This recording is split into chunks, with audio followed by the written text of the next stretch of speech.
कादर मतलब खुदा बाप और बेटे और रूह कुदस के नाम से आमीन। मसीह यीशु में आप सबको शालूम।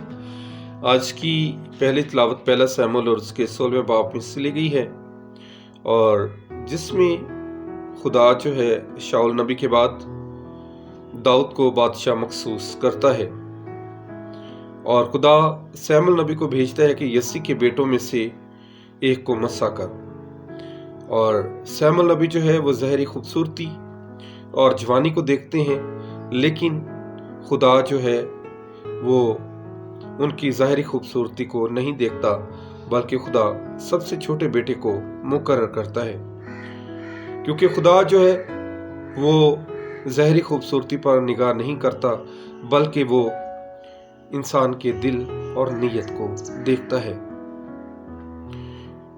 इसी तरह खुदा ने हमें भी बपतिस्मा के साक्रामेंट के जरिए अपने बेटे में काहिन, बादशाह और नबी होने के लिए चुना है। ये इंतखाब हमारे इरादे, खूबसूरती या दनाई के लिहाज से नहीं, बल्कि खुदा के इरादे के मुताबिक है, और वो अपना फजल हमें देता है। आज की अंजील मुकद्दस मरकस के अंजील और उसके दूसरे बाब में से ली गई है।